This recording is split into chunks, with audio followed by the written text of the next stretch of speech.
ඊළඟට අපිට මේ ලෙසන් එකේ කතා කරන්න තියෙන්නේ පස්වෙනි සබ් ටොපික් එක quartiles ඒකයි, හයවෙනි එක interquartile range එකයි. අපි බලමු මොනවද මේ quartiles කියන්නේ, කොහොමද ඒ quartiles ඇසුරින් interquartile range එක හොයන්නේ කියලා. quartiles කියන්නේ අපිට දැන් data set එකක් දීලා තියෙනකොට අපිට පුළුවන් වෙන්න ඕනේ හතරෙන් එකක්, ඒ කියන්නේ හතරෙන් පංගු එකක් මේ data set එකෙන් ගත්තොත් ඒ හතරෙන් පංගුව අවසානයේ තියෙන දත්තය මොකක්ද, data එක මොකක්ද. එහෙම නැත්නම් ඒ පළවෙනි quartile එක, දෙවෙනි quartile එක කියන්නේ හරියටම data set එකේ මැද දත්තය. ඊළඟට තුන්වෙනි quartile එක කියන්නේ හතරෙන් තුනක් වෙන තැනදී තියෙන දත්තය, data එක මොකක්ද.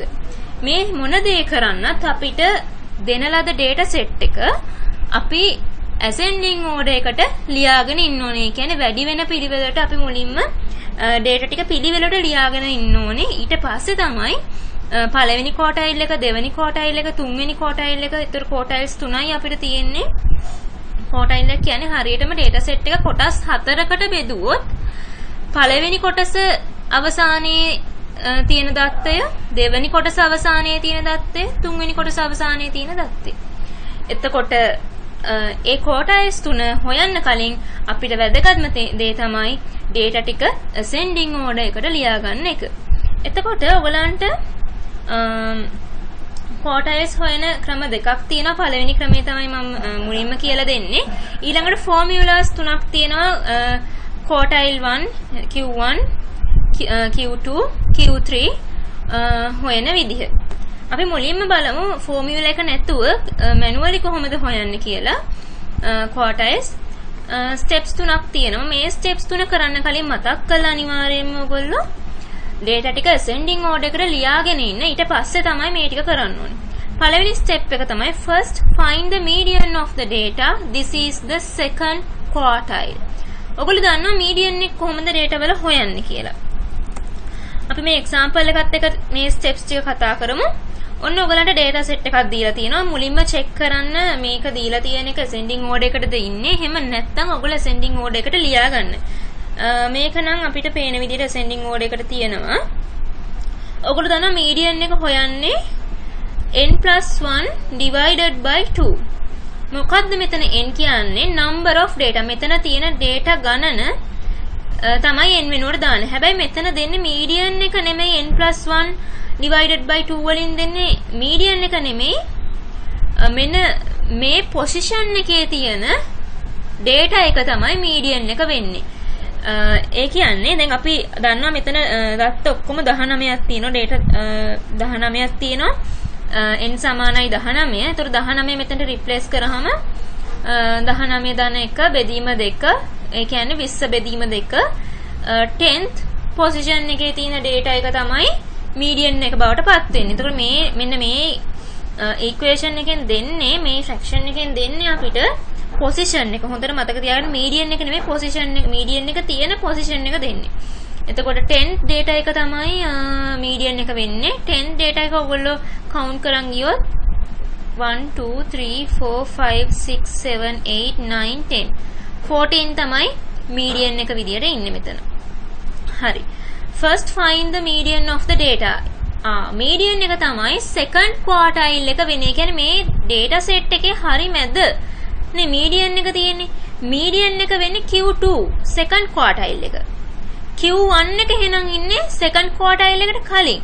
Q3 එක ඉන්නේ second quartile එකට පස්සේ. ඔයගලන්ට ඊළඟට කරන්න තියෙන්නේ find the median of the data to the left of the second quartile. This is the first quartile. ඔයගොල්ලෝ දැන් median එක හොයාගත්තනේ 14 කියලා.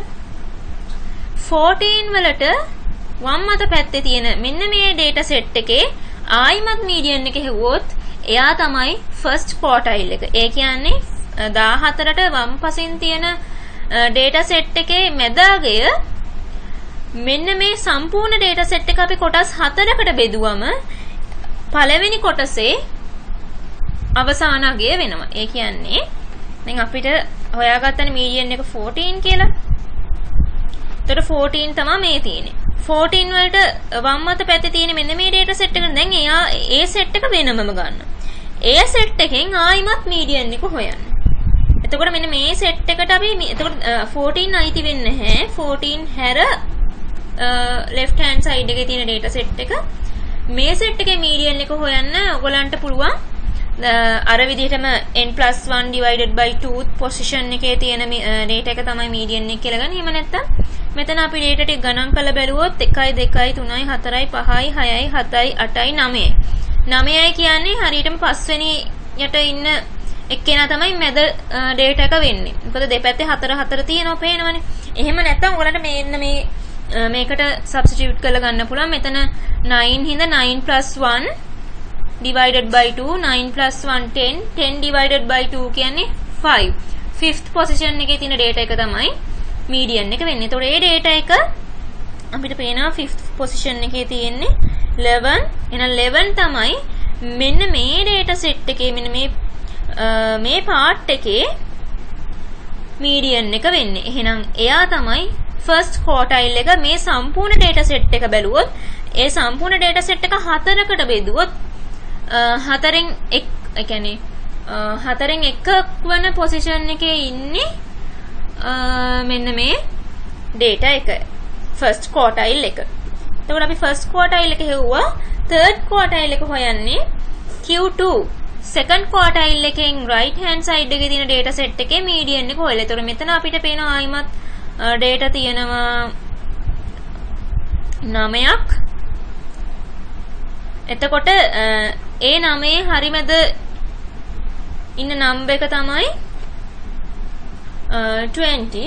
එහෙනම් 20 තමයි third quartile එක වෙන්නේ. මම හිතනවා ඒක ඔයගලන්ට පැහැදිලි වුණා කියලා. මුකුත්ම නෙමෙයි කරේ මුලින්ම median එක හොයාගන්න සම්පූර්ණ data set එකේ. ඒක හොයන්නේ මෙන්න මේ විදිහට n+1 divided by 2 position එකේ තියෙන data එක. එතකොට ඒක හොයාගත්තට පස්සේ ඒ data එක හැර වම් පැත්තේ තියෙන කට්ටියගේ median එක වෙනම හොයන්න.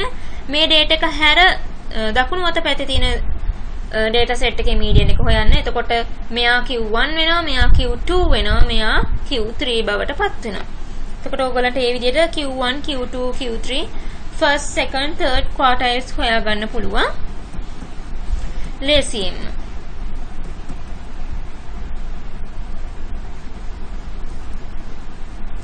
ඊළඟට අපි තව එක්සැම්පල් එකක් බලමු. මේක ටිකක් වෙනස් එක්සැම්පල් එකක්. අපිට දීලා තියෙනවා data 18ක් සහිත data set එකක්. ආයිමත් ඔයගලන්ට මම කියන්නේ ඔයගොල්ලෝ බලන්න මුලින්ම මේ data ටික ascending order එකට තියෙනවද? මේක ascending order එකට නැත්තම් අපේ ගාන වරදිනවා. එතකොට මේ ටික අපිට පේනවා ascending order එකට ඉන්නේ. මොකද්ද අපේ මුලින්ම කරන්න ඕනේ? මුලින්ම මේ data set එකේ median එක, ඒ කියන්නේ second quartile එක හොයා ගන්න ඕනේ. කොහොමද අපි හොයන්නේ? අර විදිහටමයි මෙතන මෙන්න මේ n+1 divided by 2 position එකේ තියෙන. ඒතකොට මෙතන 18නේ අපිට second example එකේ තියෙන. ඒතකොට 18ට එකක් එකතු කරාම 19යි. 19 බෙදීම 2. 19 දෙකෙන් බෙදුවම අපි දන්නවා 9.5යි. 9.5 වෙන පොසිෂන් එකේ තියෙන data එක තමයි median එක වෙන්නේ. දැන් බලන්න අපි මෙන්න මේ data set එකේ 9.5 වෙනි පොසිෂන් එක කොහොමද හොයන්නේ? අපි බලමු 9 වෙනි පොසිෂන් එක. 1 2 3 4 5 6 7 8 9. මෙන්න මෙයා තමයි 9 වෙනි පොසිෂන් එකේ ඉන්නේ. මෙයා 11 කියන එකේන 10 වෙනි පොසිෂන් එකේ ඉන්නේ. එහෙනම් 8 ඒ කියන්නේ 9 වෙනි පොසිෂන් එකයි 10 වෙනි පොසිෂන් එකයි අතර මැද නේද 9.5 වෙනි පොසිෂන් එක තියෙන්නේ. එහෙනම් මීඩියන් එක ඉන්නත් ඕනේ මේ 8යි 11යි මැද්දේ. එහෙනම් අපි කරන්න තියෙන්නේ 8යි 11යි එකතු කරලා දෙකෙන් බෙදන එක. ඒකට අපිට ආන්සර් එනවා 9.5. මේක පටලව ගන්න එපා. අපිට පොසිෂන් එක ආවෙත් 9.5. මෙතන 9.5 කියලා ආන්සර් එකයි මෙතන 8යි 11යි කියන ඉලක්කම් දෙක තිබිච්ච හින්දා මේ තැන් දෙකට වෙන ඉලක්කම් දෙකක් තිබ්බනම් මෙතන ආන්සර් එක වෙනස් වෙනවා. පොසිෂන් එකයි ඒකයි පටලව ගන්න එපා. මෙතන data ගණන 18ක් වෙච්ච හින්දා තමයි අපිට පොසිෂන් එක 9.5 ආවේ. 18ට එකක් එකතු කරාම 19 19 දෙකෙන් බෙදුවම 9.5යි. අපි 9 වෙනි ඩේටා එක හොයාගත්තා 10 වෙනි ඩේටා එක හොයාගත්තා 9.5 ඉන්නේ 9 වෙනි ඩේටා එකයි 10 වෙනි ඩේටා එකයි මැද්දේ. ඕගොල්ලෝ මීඩියන් එක හොයන්න නම් 9 වෙනි ඩේටා එකයි 10 වෙනි ඩේටා එක එකතු කරලා දෙකෙන් බෙදුවම මීඩියන් එක එනවා 9.5 කියලා. එයා සෙකන්ඩ් ක්වොටයිල් එක. මේ ආපු 9.5 අපිට අර 18ට එකක් එකතු කරලා ආව උත්තරේ නම් නෙමෙයි. මෙතන තියෙන මීඩියන් එක අපි මෙතනදී 18ට එකක් එකතු කරලා දෙකෙන් බෙදලා හෙව්වේ පොසිෂන් එක. මටලව ගන්න එපා. දැන් අපි දන්නවා අපේ මීඩියන් එක තියෙන මේ 8යි 11යි මැද්දේ ඒ තමයි 9.5. එතකොට 8 කියන්නේ 8 මීඩියන් එක නෙමෙයි 11ත් මීඩියන් එක නෙමෙයි. එහෙනම් මීඩියන් එක 9.5 හින්දා 9.5ට වම් අත පැත්තේ තියෙන data set එකේ මීඩියන් එක ආයි හෙව්වොත් අපිට ෆස්ට් ක්වොටයිල් එක ගන්න පුළුවන්. 9.5ට දකුණු අත පැත්තේ තියෙන data set එකේ මීඩියන් එක හෙව්වොත් අපිට තර්ඩ් ක්වොටයිල් එක හොයාගන්න පුළුවන්.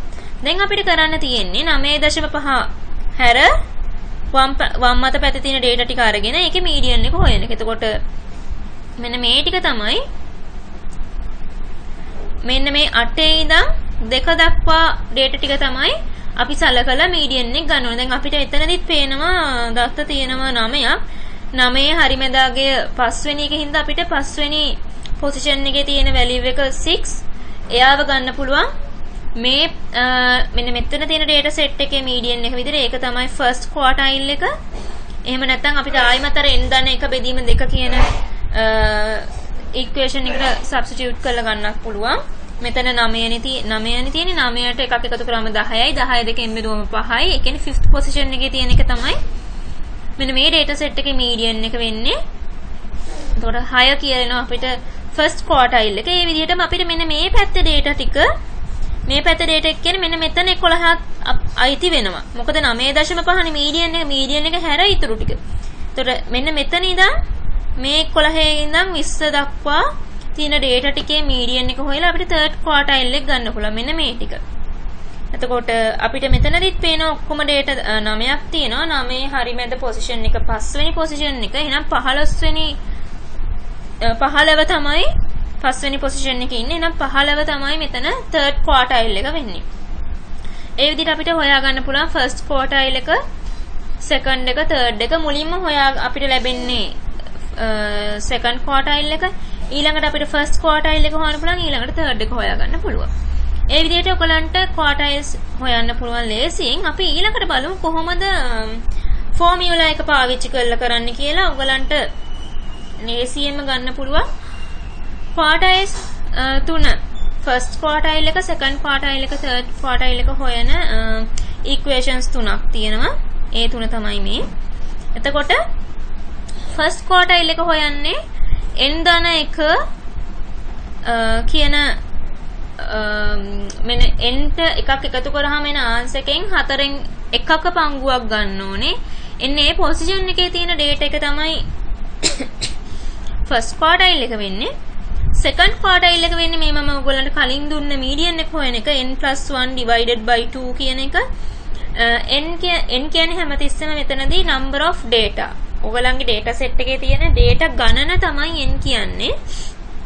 ඒ data ගණනට එකක් එකතු කරලා එන ආන්සර් එක දෙකෙන් බෙදුවම ඒ පොසිෂන් එකේ තියෙන data එක තමයි සෙකන්ඩ් ක්වොටයිල් එක වෙන්නේ. මෙතනත් එහෙමයි. ඔයගලන්ට තියෙන data ගණනට එකක් එකතු කරලා එන ආන්සර් එක 4න් බෙදුවම ඒ පොසිෂන් එකේ තියෙන data එක තමයි ෆස්ට් ක්වොටයිල් එක. ඒ වගේ තර්ඩ් ක්වොටයිල් එක කියන්නේ number of data එකට එකක් එකතු කරලා එන ආන්සර් එක 4න් බෙදලා 3න් ගුණ කරාම 3න් වැඩි කරාම එන පොසිෂන් එකේ data එක තමයි තර්ඩ් ක්වොටයිල් එක වෙන්නේ.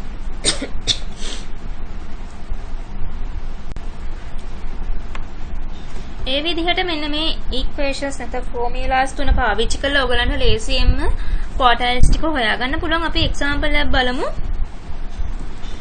කොහොමද මේ ෆෝමියුලාස් 3 පාවිච්චි කරලා ක්වොටයිල්ස් හොයන්නේ කියලා. අපිට දීලා තියෙනවා data set එක, පොඩි data set එකක්. මෙතන තියෙන ඔක්කොම data 7ක්. හරි. අපිට Q1 locate වෙලා තියෙන place එක හොයාගන්න පුළුවන් කොහොමද? මෙන්න මේ ෆෝමියුලා එක පාවිච්චි කරලා. n වෙනුවට අපිට දැන් දාන්න තියෙන්නේ 7. මොකද number of data 1 2 3 4 5 6 7 නේ. 7 දාන්න මෙතනට n වෙනුවට. ඊට පස්සේ එන answer එකෙන් අපිට දෙන්නේ position එක first quartile එක තියෙන. එතකොට මෙන්න මේ විදිහට n වෙනුවට 7 දැම්මම 7ට එකක් එකතු කරාම 8යි. 8 4ෙන් බෙදුවම 2යි. ඒ කියන්නේ second data එක තමයි first quartile එක බවට පත් වෙන්නේ. second data එක කියන්නේ 6. මෙන්න මෙයා තමයි මේ data set එකේ first quartile එක. ඒ වගේ අපිට Q2 ගන්න පුළුවන් n + 1 divided by 2. n කියන්නේ නැවතත් 7. 7ට එකක් එකතු කරාම 8යි. 8 මෙතන අපිට මෙහෙම ලියන්න පුළුවන් half එක 2/4 කියලා. මොකද මෙතන 1/4 කියන්නේ first quartile එක, 2/4 කියන්නේ second quartile එක, 3/4 කියන්නේ third quartile එක නිසා. නැත්නම් මෙතන half දැම්මත් ප්‍රශ්නයක් නැහැ. එතකොට 7ට එකක් එකතු කරාම 8යි. මෙතනට අනුව නම් 8 දෙකෙන් බෙදුවම අපිට 4 කියලා එනවා answer එක. එහෙම නැත්නම් 8 කියන එක 4ෙන් බෙදුවම 2යි. ඒ answer කායි දෙකෙන් වැඩි කරාම 2 වරක් 2 4යි. එතකොට 4 වෙනියට ඉන්න data එක තමයි second quartile එක වෙන්නේ. 1 2 3 4. ඒ කියන්නේ 8 තමයි second quartile එක. එහෙම නැත්නම් මේ data set එකේ median එක අපි දන්නවා second quartile එක කියන්නේ median එකටමයි. හරි, මේ median එක කියන්නේ මේ data set එකේ හරි මැදාගය. හරි මැදාගයටම තමයි second quartile එක කියන්නේ. ඒ විදිහට අපිට third quartile එක හොයාගන්න පුළුවන්. n + 1 මෙන්න මේ ෆෝමියුලා එකටම n වෙනුවට 7 දාලා. ඒතකොට 7 දාන එක 8යි. 8 ආයිමත් 4ෙන් බෙදුවම 2යි. එන උත්තරේ 3ෙන් ගුණ කරාම 6යි. එතකොට අපිට third quartile එක එනවා 6th position එක 6th data එක කියලා. ඒතර 1 2 3 4 5 6 18 තමයි third quartile එක වෙන්නේ. මේ විදිහට ඔයගලන්ට formulas තුන පාවිච්චි කරලා ලේසියෙන්ම first quartile එක, second quartile එක, ඒ වගේම third quartile එක හොයාගන්න පුළුවන්. අපි තව example එකක් බලමු. මෙතන තියෙනවා data set එකක් දීලා. ටිකක් පොඩි data set එකක්. ඒකෙත් data 8ක් තියෙන්නේ. එතකොට අපි අර equation එකටම දාලා n වෙනුවට අපිට 8 දාන්න ඕන. මොකද number of data මෙතන 8 නිසා. එතකොට 8 + 1 9. 9 කියන එක අපි 4 වලින් divide කරාම එන්නේ 2.25. දැන් අපි කොහොමද 2.25 position එක හොයන්නේ? අපි දන්නවා second position second data එක කියන්නේ මේ 12. එතකොට දෙවැනියට ඉන්න data එක 12. එතකොට ඉතුරු 0.5 ඉතුරු 0.25 එක කොහොමද හොයාගන්නේ?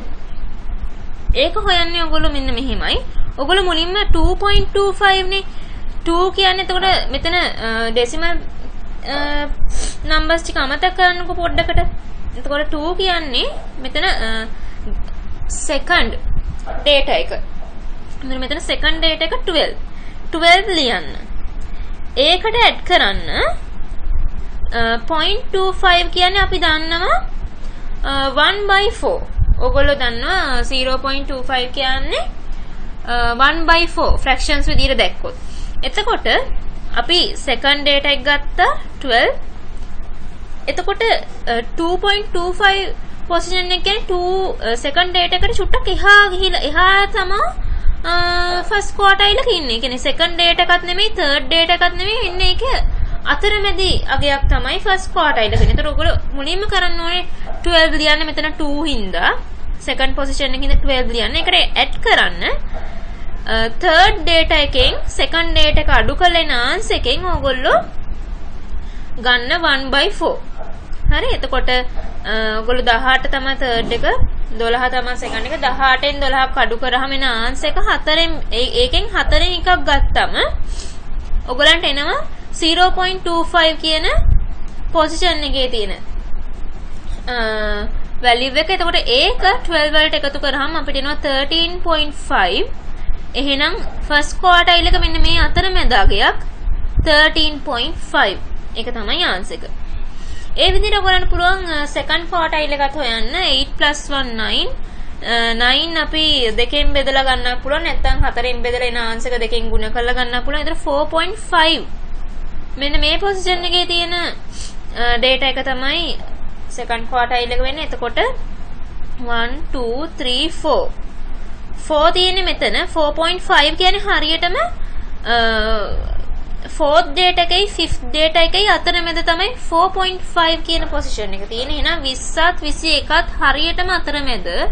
හරි මැද්දෙන් තමයි සෙකන්ඩ් ක්වාටයිල් එකේ නැත්නම් මීඩියන් එක තියෙන්නේ. එහෙනම් ඔයාලට පුළුවන් 20යි 21යි එකතු කරලා දෙකෙන් බෙදලා මෙන්න මේ විදිහට සෙකන්ඩ් ක්වාටයිල් එක ගන්න. එහෙම නැත්නම් කෙනෙක්ට මෙන්න මේ මෙතඩ් එකට යන්න පුළුවන්. 4.5 නේ. එතකොට ඔයා fourth data එක සලකන්න 20. එතකොට 20ට එකතු කරන්න 4න් 2ක් ඒක ගුණ කරන්න 21න් 20 අඩු කරලා එන ආන්සර් එක. ඒ කියන්නේ 20 තමයි 4 වෙනි පොසිෂන් එකේ තියෙන්නේ. 4 වෙනි data එක 20. 20ට එකතු කරන්න 21න් 20ක් අඩු කරලා එන ආන්සර් එකෙන් 4න් 2ක් ගන්න සෙකන්ඩ් ක්වාටයිල් එක හින්දා මෙන්න මෙතන. එහෙම ගත්තත් ඔයාලට එනවා උත්තරේ 20.5 කියලා. මේ විදිහට ගත්තත් මේ data දෙක එකතු කරලා දෙකෙන් බෙදලා ගත්තත් එනවා. ඒ විදිහට මොකලන්ට third quartile එක හොයන්න පුළුවන්. මෙන්න මේ විදිහට n වෙනුවට 8 දැම්මම ඔයගලන්ට එනවා ආන්සර් එක 6.75 කියලා. එතකොට ඔයගලන්ට ආයිමත් කරන්නේ 6 data එක 1 2 3 4 5 6 23 නේ. 23 වලට එකතු කරන්න. මෙතන 0.75 කියන්නේ ඔයගොල්ලෝ දන්නවා 3/4. මෙතන 0.5 කියන්නේ මම මේ ඩෙසිමල් පාර්ට් එක විතරයි හිතන්නේ. 0.5 කියන්නේ half. 0.25 කියන්නේ 1/4. ඒ වගේ 0.75 කියන්නේ 3/4. මම 0.75 සලකන්නේ මෙතන 6 නැතුව 6th position එක අයින් කරලා 0.75 position එක විතරක් ලබා ගන්න ඕනේ හින්දා. එතන 6th position එක අපි දන්නවා 23. මෙතන හැබැයි 6th position එකේ තියෙන data එක නෙමෙයි third quartile එකනේ 6.75. ඊට චුට්ටක් එහාට ගිහිල්ලා. ඒ කියන්නේ 23 කියන data එකයි 24 කියන data එකයි අතරමැද තැනක තමයි third quartile එක ඉන්නේ. එහෙනම් 23 ලිව්වා. 24 වලින් 23 අඩු කරලා එන answer එකෙන් 3/4 ගන්න. එතකොට 23.75 කියලා ඔයගලන්ට third quartile එක එනවා. ඒ විදිහට ඔයගලන්ට ලේසියෙන් හොයන්න පුළුවන් ෆෝමියුලාස් පාවිච්චි කරලා ඊළඟට අපිට බලන්න තියෙන්නේ interquartile range එක. මොකද්ද මේ interquartile range එක කියන්නේ? අපිට interquartile range එක ගන්න පුළුවන් Q3 - Q1. ඒ කියන්නේ third quartile එකෙන් first quartile එක subtract කරලා ඔයගලන්ට පුළුවන් interquartile range එක ගන්න. එතකොට interquartile range එක ගනිද්දී ඔයගලන්ට පුළුවන් මේක cumulative frequency curve එකෙන් කරන්න. එහෙම නැත්නම් ඔයගලන් නිකම්ම මෙන්න මේ විදිහට quartiles ටික හොයාගෙන ගිහිල්ලා Q3 වලින් Q1 අඩු කරලා ආන්සර් ගන්නත් පුළුවන්. ඒක ඉතාමත්ම ලේසි. Q3 වලින් Q1 අඩු කරලා interquartile range එකේ ආන්සර් දෙන්න. අපි බලමු කොහොමද cumulative frequency curve එකෙන් හොයන්නේ කියලා මේ interquartile range එක. එතකොට මෙතන ඔයගලන්ට තියෙනවා example එකක් දීලා අපි කලින් කතා කරපු එකක් මේ example එකත්. එතකොට මේ විදිහට frequencies ටික තියෙනවා අපිට class intervals ටික දීලා තියෙනවා. එතකොට ඔයගලන් දන්නවා ඔයගලන්ට මම කියලා දුන්නා කොහොමද cumulative frequencies හොයන්නේ කියලා. එතකොට මේ class intervals ටික ලිව්වා frequencies ටික ලිව්වා cumulative frequencies ගන්නෙ. දැන් මෙතන පළවෙනි frequency එකට උඩින් තව frequency එකක් නැති හින්දා ඒකම දානවා පළවෙනි cumulative frequency එක විදිහට. දෙවෙනි cumulative frequency එක වෙන්නේ මෙන්න මේ කලින් cumulative frequency එකට මෙන්න මේ frequency එක add කරලා එතකොට 4ට 5ක් එකතු වුනහම 9යි. තුන්වෙනි එක වෙන්නේ මේ 9ට 7ක් එකතු කරලා 16යි. හතරවෙනි එක වෙන්නේ 16ට 8ක් එකතු කරලා. එන්නේ මේ විදිහට cumulative frequencies ටික හොයාගෙන යන්න පුළුවන්. ඊට පස්සේ ඔයගලන්ට පුළුවන් frequency cumulative frequency curve එක හඳින්න.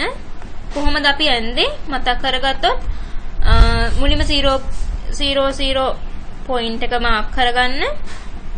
ඊළඟට points අපි තිබ්බේ class interval එකේ upper limit එකේ value එකයි cumulative frequency. ඒතර 10,4 එක point එකක් 20,9 එක point එකක් ඒ විදිහට අපි points ටික mark කරලා මේම cumulative frequency curve එක අඳිනවා. ඊළඟට අපිට හොයන්න තියෙන්නේ quartiles ටික. මොකද interquartile range එක කියන්නේ Q3 - Q1 quartiles ටික හොයාගත්තා නම් අපිට ලේසියෙම interquartile range එක හොයන්න පුළුවන්. ඉතින් Q1 කියන්නේ දැන් මෙතන අපිට තේරෙනවා ඔක්කොම data තියෙනවා 52. හරි? මෙන්න මේ frequencies ටික එකතු කරලත් ඔයගලන්ට ගන්න පුළුවන්. ඒ කියන්නේ මෙතන කියන්නේ ස්ටුඩන්ට්ස් ලගේ mathematics marks නේ. එතකොට ස්ටුඩන්ට්ස් ලා ඔක්කොම ඉන්නවා 52ක්. එතකොට මෙතන cumulative frequency එකේ අන්තිම value එකකින් එන්නේ මෙන්න මේ frequencies වල summation එක. ඒ කියන්නේ ස්ටුඩන්ට්ස් ලා 52ක් ඉඳලා තියෙනවා. එතකොට මේ 52න් 4න් 1 වෙනිය තමයි පළවෙනි quartile එක වෙන්නේ. එතකොට අපි 52න් 4න් එකක් බැලුවොත් 13th position එක. මෙතන හොඳට මතක තියාගන්න අපි අර කලින් equations තුන පාවිච්චි කරලා ගනිද්දී මෙතන තිබුණේ n+1. හරි? හැමතැනම n+1 තිබුණේ. හැබැයි ඔයගලන්ට පේනවා මෙතන cumulative frequency curve එකකින් ගනිද්දී අපි n+1 ගන්නෑ, නිකම්ම n විතරයි සලකන්නේ. number of data විතරයි සලකන්නේ. ඒකට හේතුව තමයි මෙතන 52 කියන්නේ ටිකක් සැලකිය යුතු විශාල ප්‍රමාණයේ ගාණක්. අපි ඒ කියන්නේ මෙතන data set එකේ තියෙන data ගණන ටිකක් වැඩි නම් එකක් එකතු ඒ කියන්නේ n+1 දාන්න යන්නේ නැහැ. හරි? ඒ කියන්නේ සාමාන්‍යයෙන් අපි රූල් එකක් විදියට ගන්නේ data ගණන 30ට වඩා වැඩි නම් අපි සලකනවා ඒක ටිකක් ලොකු data set එකක් කියලා. ඒතකොට මෙතන 30ට වඩා වැඩිනේ. එහෙනම් මේ වගේ අවස්ථාවදී අපි එක ඇඩ් කරන්න යන්නේ. විශේෂයෙන්ම මේ cumulative frequency curve එකෙන් quartiles හොයන්න යද්දී. එතකොට අපිට කෙලින්ම මෙතන එකක් එකතු කරන්න නැතුව 52න් 4න් එකක් බලලා ඒ position එකේ තියෙන data එක first quartile එක විදියට ගන්න පුළුවන්. 52න් දෙකෙන් එකක් බලලා ඒ position එකේ තියෙන data එක second quartile එක විදියට ගන්න පුළුවන්. 52න් 4න් 3ක් බලලා ඒ position එකේ තියෙන data එක third quartile එක විදියට ගන්න පුළුවන්. එතකොට අපිට 13th position එක කියලා එනවා first quartile එක තියෙන data එක. 26th position එකේ second quartile එක තියෙන්නේ 39th position එකේ third quartile එක තියෙන්නේ. ඒ විදිහට ඔයගලන්ට බලන්න තියෙන්නේ දැන් frequency cumulative frequency curve එකේ vertical axis එක හරහා ගිහිල්ලා 13th position එක. එතකොට 5 10 13 කියන්නේ මෙන්න මේ 10ත් 15ත් අතරනේ තියෙන්නේ. හරියටම 13 තියෙන තැන හොයාගෙන ඒ y axis එක හරහා ඇවිල්ලා මෙන්න මේ curve එක cross කරන තැනින් පහළට එන්න. එතකොට මෙතනදී curve එක cross කරන්නේ එතනින් පහළට එන්න ආවම එතනදී ඔයාට ලැබෙන value එක තමයි first quartile එකේ value එක. මෙතන ඔයගොල්ලෝ හරියටම එක පොඩි කොටුවකින් දෙකක් නේ සලකලා තියෙන්නේ. එතකොට මෙතන කොටු 3ක් ගිහිල්ලා හින්දා 6යි. එතකොට 26 තමයි first quartile එක වෙන්නේ. ඒ වගේ second quartile එක තියෙන්නේ 26th position එකේ. ඔයගලන්ට පුළුවන් cumulative frequency curve එකේ y axis එකේ නැත්නම් vertical axis එකේ 26 y axis එකේ 26 හරහා ඇවිල්ලා ඒක curve එක cross කරන තැනින් පහළට ආවම මෙතන එක ස්ක්වයර් එකයි ගිහින් තියෙන්නේ. එතකොට අපි එක ස්ක්වයර් එකකින් දෙකක් වෙන්න. එතකොට 42 තමයි second quartile එක එහෙම නැත්නම් median එක වෙන්නේ. ඒ වගේ third quartile එක අපිට ගන්න පුළුවන් 39 position එකේ තියෙන data එක විදිහට. එතකොට අපි මේ vertical axis එකේ ගිහිල්ලා 39 value එකේ cross කරන තැන පහළට ඇවිල්ලා බැලුවොත් 55 තමයි third quartile එක වෙන්නේ. ඒ විදිහට අපිට පුළුවන් cumulative frequency curve එක ඇඳලා ඊට පස්සේ මෙන්න මේ විදිහට positions ටික හොයාගෙන graph එකෙන් first quartile එක, second quartile එක, ඒ වගේම third quartile එක හොයාගන්න. එතකොට අපිට answers ටික මෙන්න මේ විදිහට එනවා. එහෙම නැත්නම් කෙනෙක් කැමති නම් ඔයගලන්ට පුළුවන් කලින් විදිහට අර අපි පාවිච්චි කරපු equations තුන ඇසුරින් මෙන්න මේ විදිහට cumulative curves අඳින්න නැතුව මෙන්න මේ ක්‍රමයට පුළුවන් quartiles හොයලා ඊට පස්සේ interquartile range එක හොයන්න. interquartile range එක කියන්නේ Q3 minus Q1, Q3 කියන්නේ 55, Q1 කියන්නේ 26, අපිට ඒතර answer කියනවා 29 කියලා interquartile range එක. මම හිතනවා ඔයගලන්ට පැහැදිලි වුණා කියලා මේ lesson එක ටිකක් දිගයි මේ lesson එක. හැබැයි ඔයගොල්ලෝ theory හරියට ඔළුවට දාගත්තොත් ඔයගලන්ට හරිම ලේසි. අපි ඊළඟ lesson එකේ ඊළඟ වීඩියෝ එකෙන් හම්බෙමු.